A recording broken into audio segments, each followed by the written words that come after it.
Hey everyone, Kat over here with Confessions of the Perfect Mom. I thought today we should chat about ending the dinner time battle.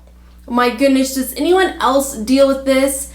Your lovely little bundles of joy, or aka tyrants, who decide they're not going to eat what you have made for dinner. Doesn't matter what you've made.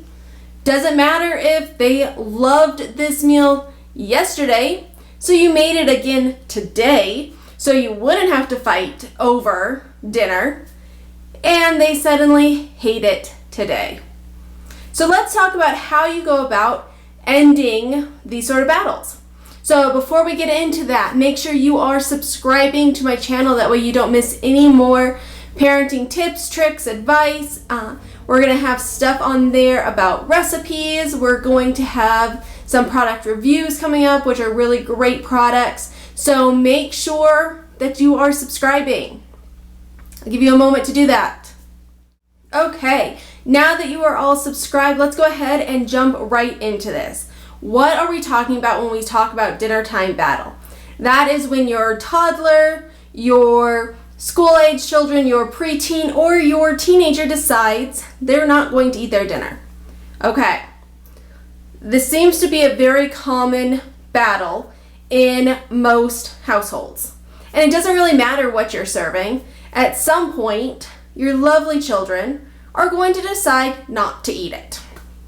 Okay, so here are my 3 biggest tips and tricks for ending this battle, and then we'll go over some exceptions to the rule, okay? Because there's always exceptions. So, first and foremost, don't make any other dinner, okay? You've worked hard on the dinner you have prepared. Even if you've had a long day and it's mac and cheese and chicken nuggets, guess what? You still put in the time and the effort to make sure there's food on the table for them. So don't make separate meals. If you continuously make separate meals, your kids are never going to learn to eat what's on their plate because they're always going to have another option. They can look at that and say, that's not what I want tonight. I want X, Y, and Z. Okay, so my second biggest tip and trick is going to be, don't let it be a fight. What's that old saying? You can take a horse to water, but you can't make it drink. Same thing with toddlers at a dinner table. You can put all the food out in front of them. You can't force them to eat it. Well, you can, but it's not pretty. So we won't go there. So don't make it a fight, okay? So you're going to put the food out, and if the toddler eats it, great. If the toddler doesn't eat it, guess what? That's okay too. I would go through and remind them that there's no more food until the next meal. So if this is breakfast and they don't want to eat breakfast, then, there's no more food till lunch. We're talking specifically about dinner, so you can remind them, this is dinner. There's no more food before you wake up tomorrow morning. And toddlers sometimes get the idea, sometimes they don't. But it reinforces that there's no more food coming. And if they don't want to eat this, that's fine. They don't have to. But again, there's nothing more coming. And then reinforce, are they expected to still sit there when everyone else is eating? In our house, you don't have to eat the meal, but you do have to remain seated at the table. Dinner time is family time, and so if you don't want to eat, that's fine. You have to sit there nicely while everyone else eats. Okay, and my third tip, trick, advice, would be let go of the mom guilt, okay? There's so much guilt wrapped up into if your kids are eating enough, if they're growing enough, did you feed them the right food combinations? Your kid's not going to starve if they miss a meal or two. You can ask my kids who have skipped a meal or two, and they're just fine. They still grow, they're still putting weight on, they're still healthy children, but if they don't want to eat the meal, they don't have to eat the meal. I'm not going to make something else for them. We're not going to fight over it. And they're not going to have anything else until the next meal time. which, guess what? Kids learn really quick that that's the rules. My 17-year-old now will even eat meals that I know she hates because she knows that I'm not going to bend. I'm not going to give her that midnight snack. We're not going to fix something else for her. That she's going to eat what's put in front of her. And that's that. It also sets up really great, polite ways for when your kids go to other people's houses.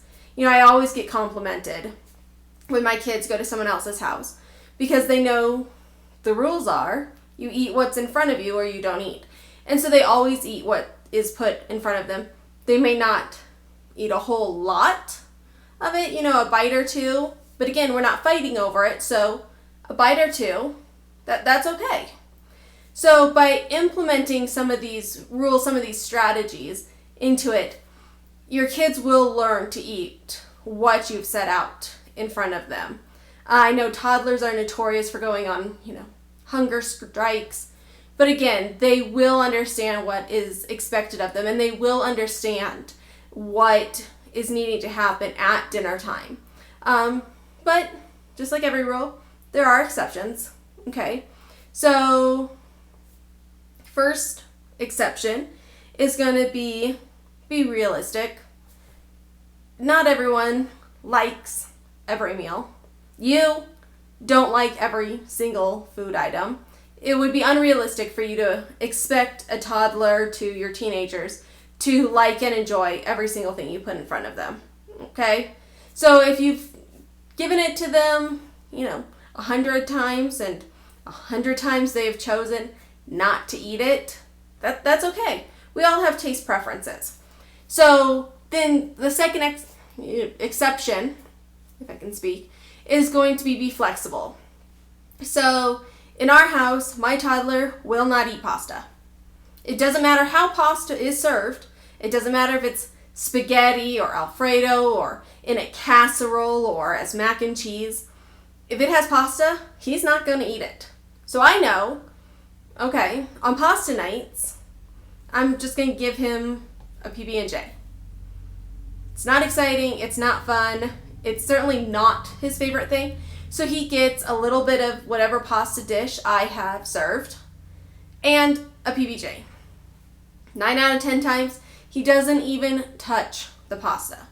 But that's okay. So again, you have to be flexible. You're not a short order cook. You're not taking requests. You're not doing what they want because they don't like what the food is in front of you. But you do know my kid really is not going to eat this. I know I have X, Y, and Z going on tomorrow. I know he needs a full belly. So I'm making this meal. He can have a PB&J. Okay? And there's nothing wrong with that. There's nothing wrong with being flexible. There's nothing wrong with, occasionally serving something else on a meal that your children are going to hate. So those would be my tips and tricks, advice on how to end that dinner battle. So again, we're going to have, don't be a short order cook. Okay? Make what you want to make. Serve it up. If they want to eat it, great. If they don't, they don't. That goes into number 2, which is don't make a fight about it. You are not going to bribe your children to eat. We're not going to be overly dramatic when they don't eat. There's not consequences other than a hungry belly of them not eating it. It's just not a battle.